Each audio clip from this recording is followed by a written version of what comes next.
ஸ்ரீமதே ராமானுஜாய நமக. ஆண்டாள் திருவடிகளே சரணம். நமஸ்காரம்.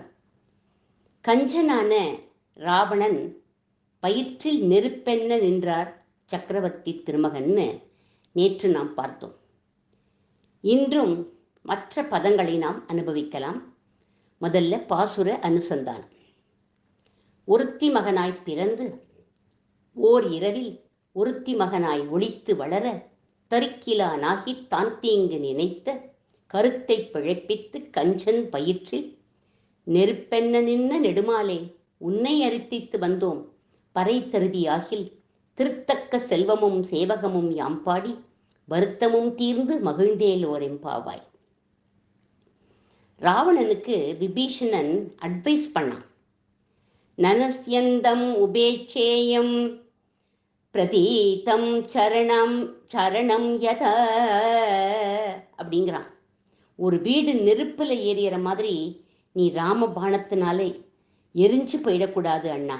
அதனால அவர்கிட்ட போய் நீ ஸ்நேகம் பண்ணிக்கோ, அவரை சரணாகதி பண்ணு அப்படின்னு அட்வைஸ் பண்ணினா.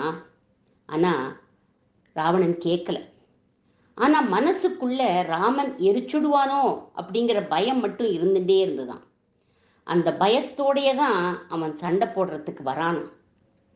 ஒரு சமயம் ராமன் ராவணனை மாய்க்கிற அளவுக்கு அடிச்சுட்டார்.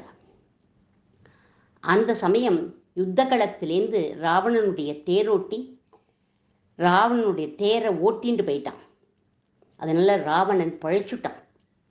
அப்போ ராவணன் அந்த தேரோட்டிக்கிட்ட சொல்றான், ராம பாணங்கள் எப்படி வருது பத்தியா, நினைச்சாலே எனக்கு நடுங்கிறது அப்படின்னா. பிரம்மதண்ட பிரகாசானாம் வித்யுஜ்ஜோதித பக்ஷசாம் ஸ்மரன் ராகவ பாணானாம் துவயதே ரட்சசேஸ்வரக. எப்படி போடுறான் பத்தியா அவன் பானம். ரிஷிகளோட சாபம் மாறினா வருது அவனுடைய பானம். ராமபாணத்தை நினைச்சே ராவணன் எரிஞ்சு போயிட்டான். அப்பேற்பட்ட கஞ்சன் பயிற்றினில் நெருப்பென்ன நின்ன நெடுமாலே அப்படின்னு ராமனை புகழ்ந்து பாடுறான் நம்ம ஆண்டாள். இப்படி ஒரு பயத்தை பிரபு ஏன் ஏற்படுத்துறார்? இப்படி பயம் வந்தாலாவது காலில் அவன் விழமாட்டானா அப்படின்னு நினைக்கிறார் அவர். அதுக்காகத்தான் காத்துன்னு இருக்க. அழிக்க இஷ்டம் இல்லை அவருக்கு. விபீஷணோவா சுக்ரீவோ யதீபா ராவண ஸ்வயம் அப்படின்னு காத்துன்னு இருக்காராம்.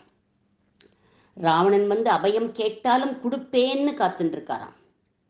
தேன மைத்ரி பவத்து தே அப்படின்னு சீதா பிராட்டியும் மித்திரனா பாவிச்சுண்டு அவன்கிட்ட போன்னு அட்வைஸ் பண்ணான். ஆனால் அவள் சொன்னதையாவது கேட்கணும் இல்லையா? அவன் கேட்க மாட்டேங்கிறான். ஸோ சாமதான பேத தண்டம்னு எல்லாத்தையும் உபயோகப்படுத்தி பார்க்குறார். ராவணனை வழிக்கு கொண்டு வரத்துக்காக ஒன்றும் அவனை வழிக்கு கொண்டு வர முடியல. எந்த பிரயோஜனமும் இல்லை. நெருப்பென்ன நின்று நெடுமாலேன்னு சொல்கிறா ஆண்டாள். அவனுடைய வயிற்றில் மாலே அப்படின்னா வியாமோகம்னு அர்த்தம். நெடுமாலே அப்படின்னா அந்த வியாமோகத்துக்கு எல்லையே இல்லை. எல்லையே இல்லாத அன்பை உடையவன் எம்பெருமான். அந்த அன்புனால திருப்பி திருப்பி வாய்ப்பு கொடுத்து பார்த்தார் பிரபு அப்படின்னு ராமபிரானை கொண்டாடுறா நம்ம ஆண்டாள். எதுக்காக நாங்கள் வந்திருக்கோம் அப்படின்னு இப்போ ராமரை பார்த்து சொல்கிறார். உன்னை அரித்தித்து வந்தோம் அப்படிங்கிறான். எம்பெருமானே உன்னை பிரார்த்திச்சுக்கு வந்திருக்கோம் அப்படின்னு ஒரு அர்த்தம். உன்னை பிரார்த்திக்கிறோம்னு ஒரு அர்த்தம். மற்றொரு அர்த்தம், உனக்காகவே தான் வந்திருக்கோம், நீயே எங்களுக்கு வேண்டும்னு மறைச்சு சொன்னான். தண்டகாரண்யத்து ரிஷிகள்லாம் அப்படித்தான் மறைச்சு பேசினான். உன்னை அரித்தித்து வந்தோங்கிற இதே தமிழ் வார்த்தையை சம்ஸ்கிருதத்தில் அவ எப்படி சொல்கிறா பாருங்க. ததஸ்வாம் சரணார்த்தம் ச சரண்யம் சமுபஸ்திதாக. நாங்கள் உங்கிட்ட சரண் அடையிறோம், நீ சரண்யன், உன்னையே வேண்டி அடையிறோம் அப்படின்னு அவளும் சொன்னான். உன்னை அரித்தித்து வந்தோம்னு ரிஷிகள் சொன்ன மாதிரியே நம்ம ஆண்டாளும் சொல்கிறார். சரிம்மா, ராகவன் சொல்கிறார், என்ன வேணும் அப்படின்னு கேட்குறார். பறை தருதியாகில், எங்களுக்கு பறை வேணும் அப்படின்னு கேட்குறான். பறைன்னா அவாவாளுக்கு வேண்டியது. ரிஷிகள் என்ன பறை கேட்டா? பரிபாலய பரிபாலய நோ ராம வர்ஜமானாம் நிஷச்சரைஹி, ராட்சசர்கள் கிட்டேந்து எங்களை காப்பாத்துங்கோ அப்படின்னு கேட்டுண்டா. அதுதான் அவளுடைய பறை. நாங்கள் என்ன பறை கேட்க போகிறோங்கிறத நாங்கள் சொல்கிறோம். இப்போதைக்கு பறைன்னா எங்களுக்கு வேண்டியது புருஷார்த்தம். புருஷார்த்தம்னா மோட்சம்னு அர்த்தம். அப்படி நீ அந்த மோட்சத்தை கொடுத்தா திருத்தக்க செல்வமும் சேவகமும் யாம்பாடி வருத்தமும் தீர்ந்து மகிழ்ந்தேலோரெம்பாவாய். எம்பெருமானே, நீ திருத்தக்க செல்வனா ஆயிடுவ அப்படிங்கிறார். அதாவது திருவாகிய பிராட்டி உகக்கக்கூடிய செல்வனா நீ ஆயிடுவ அப்படிங்கிறார். காட்டில் ரிஷிகள்லாம் எம்பெருமானை வந்து சரணம் அடைஞ்சான்னு பார்த்தோம். ராட்சசர்கள்டேந்து எங்களை காப்பாற்றணும்னு சொன்னார்கள். சரி அப்படின்னு ஒத்துண்டார் ராமபிரான். ஆனால் பிராட்டிக்கு ராட்சசர்களை அழிக்கிறதுல அத்தனை இஷ்டம் இல்லை. ராட்சசர்களையும் காப்பாற்றணும்னு பிரியப்படுபவள் பிராட்டி. ராமருக்கு அதை புரிய வைக்கணும்னு ஒரு குட்டி கதையை சொல்கிறார். 3 பாபங்கள் ஒரு மனுஷனுக்கு கூடவே கூடாது பிரபு அப்படின்னு ஆரம்பிக்கிறார். 1 பொய் சொல்கிறது, இன்னொன்று பிறர் மனைவியை நாடுவது, 3வது காரணம் வன்மம் வச்சுக்கிறது. இந்த 3 பாபங்கள் ஒரு மனுஷாளுக்கு இருந்தால் அவனுக்கு ஸ்ரேயஸ் ஏற்படாது அப்படின்னு சாஸ்திரங்கள்லாம் சொல்கிறது அப்படின்னு சொன்னான். இப்படி சொல்லிட்டு பிரபுவை பார்த்து சொல்கிற, உமக்கிட்ட முதல் 2 பாபங்கள் கிடையவே கிடையாது. நீ சத்தியசந்தன். பொய்யன்னா பொய்னா என்னன்னே உமக்கு தெரியாது. அதே மாதிரி பிறர் மனைவியை நீர் ஏறெடுத்து கூட பார்க்க மாட்டீர். இந்த 2 தோஷங்களும் உமக்கு கிடையவே கிடையாது. 3வது தோஷம் காரணமில்லாமல் விரோதம் வச்சுக்கிறது. அந்த தோஷம் உமக்கு ஏற்பட்டுட போகிறதேன்னு எனக்கு பயமாக இருக்கு பிரபு அப்படின்னு சொன்னான். சீத்தை என்ன சொல்கிறான்னு புரியல ராமச்சந்திரமூர்த்திக்கு. உடனே ஒரு கதையை சொல்கிறார். கோரமான தபஸ் பண்ணுறார் ஒரு ரிஷி. பொதுவாக ரிஷிகள் நிறைய தபஸ் பண்ணிட்டா இந்திராதி தேவர்களுக்கு பயம் வந்துடும். ஏன்னா அந்த தபஸ் வலிமையால் அந்த இந்திர பதவி அந்த இந்திர பதவி அவளுக்கு பறி போயிடுமோ அப்படின்னு அவள் நினச்சிப்பா. அது அவளுக்கு பயம். அதனால அவன் என்ன பண்ணினா, யாராவது உலகத்தில் தபஸ் பண்ணினா அதை கெடுக்கிறதுக்கே ட்ரை பண்ணுவா அவள்லாம். அதே மாதிரி எத்தனையோ முயற்சி பண்ணி பார்த்தான் இந்திரன். அப்சரசுகளெல்லாம் அனுப்பி பார்த்தான், எதுவும் பயன் இல்லை.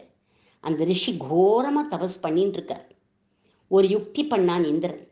தானே மாறு வேஷத்தில் வந்து அந்த ரிஷி கிட்ட ஒரு பட்டா கத்தியை கொடுத்துட்டு சொல்கிறான், இந்த கத்தி ரொம்ப ரொம்ப முக்கியமான கத்தி, இதை நீங்கள் கொஞ்ச நாள் வச்சுக்கோங்கோ அப்படின்னான். மாறு வேஷத்தில் வந்த இந்திரன். இந்த கத்தியை நான் ஏன் வச்சுக்கணும் அப்படின்னு கேட்டார் அந்த ரிஷி. வேற ஒன்றும் இல்லை, இந்த வழியாக நான் போயின்னு இருந்தேன், அடுத்த ஊரில் என்னுடைய மச்சனன் இருக்கான், அவன் இந்த கத்தியை பார்த்தா எங்கிட்டேருந்து பிடுங்கிடுவான். 2 நாள் நாங்கள் போயிட்டு திரும்பி வரப்போது நான் இந்த கத்தியை உங்கள்கிட்டேருந்து நான் வாங்கிக்கிறேன் அப்படின்னு சொல்லிட்டு இந்திரன் மறைஞ்சு போயிட்டான். ரிஷி அந்த கத்தியை பாதுகாத்துருக்கார். திரும்பி வருவான்னு பார்க்குறார், அவன் வரவே இல்லை. ரிஷி அந்த கத்தியை பார்த்தார். என்னமோ பட்டா கத்தின்னு சொன்னானே, ரொம்ப விசேஷமானதுன்னு வேற சொல்லியிருக்கானே அப்படின்னு நினச்சார். என்ன அப்படி விசேஷம்னு நினச்சி ஒரு பழத்தை எடுத்து வெட்டினார். நன்னா வெட்டுறதே அப்படின்னு அவருக்கு தோணித்து. உடனே இன்னொரு காயை எடுத்து வெட்டினார். இதுவும் நன்னா வெட்டுறதேன்னு தோணித்து. பக்கத்தில் இருக்கிற இலையை வெட்டினார். அடுத்து மரத்தை வெட்டினார். அங்கே ஒரு பூனை போச்சு, அதையும் வெட்டினார். இப்படியே மெதுவாக அவர் வெட்டக்கூடிய ஒரு கொள்ளைக்காரனாகவே மாறிட்டார். அந்த மாதிரி அனாவசியமான விஷயங்கள் நம்ம கிட்டக்க இருந்தால் அனாவசியமான நினைவுகள் நமக்கு வந்து தேவையில்லாத காரியங்களை பண்ணிடுவோம் அப்படின்னு பிராட்டி சொன்னான். நீர் இப்போ வில் அம்புகள் எடுத்துட்டு வந்ததுனால தானே இந்த காட்டில் ராட்சசர்களை சம்ஹரிக்கணும்னு உங்களுக்கு தோன்றது ராட்சசர்கள் உங்களுக்கு எதிரிகள் கிடையாதே, அவளை அழிக்கிறது சரியா முறையா அப்படின்னு கேட்டா பிராட்டி. ராட்சசர்களை அழிக்கக்கூடாதுன்னா ரிஷிகள் துன்புறுத்தப்படுறாளே, அவளை காக்க வேண்டாமா, ஏன் இப்படி பிராட்டி சொல்றா அப்படின்னா, இப்படி சொன்ன உடனே சீதா பிராட்டிக்கு ராமபிரான் சமாதானம் சொல்றார் பாருங்க. அப்யகம் ஜீவிதம் ஜஹ்யம் त्वां वा सीते सलक्ष्मणा नदु प्रतिज्ञां संसृज्य பிராமணேப்பியோ விசேஷதக. அம்மா சீதே, நான் ஒன்றை தியாகம் பண்ணாலும் பண்ணுவேன், லக்ஷ்மணனை தியாகம் பண்ணாலும் பண்ணுவேன், ஆனால் இந்த ரிஷிகளுக்கு கொடுத்த வாக்கை நான் மீறவே மாட்டேன் அப்படின்னார். இப்படி சொல்லிட்டு 14,000 கரதூஷணாதி ராட்சசர்களை பிரபு ராமர் வதம் பண்ணிட்டார். உடனே பிராட்டி நினச்சா, ரிஷிகளுக்கு நல்ல கதியை கொடுக்கத்தான் ராமபிரான் இப்படி பண்ணியிருக்கார் அப்படின்னு தெரிஞ்சுட்டார். அதை பார்த்து சந்தோஷப்பட்டா, ஆகா, நம்ம சொல் பேச்சை கேட்கலை இவர்னு நினச்சோமே, ரிஷிகளுக்கு நன்மை பண்ணுறதுக்குத்தானே இப்படி பண்ணியிருக்காருன்னு நினச்சி பிரபுவை கொண்டாடி அவரை ஆலிங்கனம் பண்ணிட்டாளாம். அப்படி எம்பெருமான் திருத்தக்க செல்வனா ஆயிட்டார். இப்படி சீதா பிராட்டியோட மணாளன் நீன்னு நாங்கள் பாடினா உனக்கு சந்தோஷமாச்சே, வருத்தமும் தீர்ந்து மகிழ்ந்தேலோரெம் பாவாய்.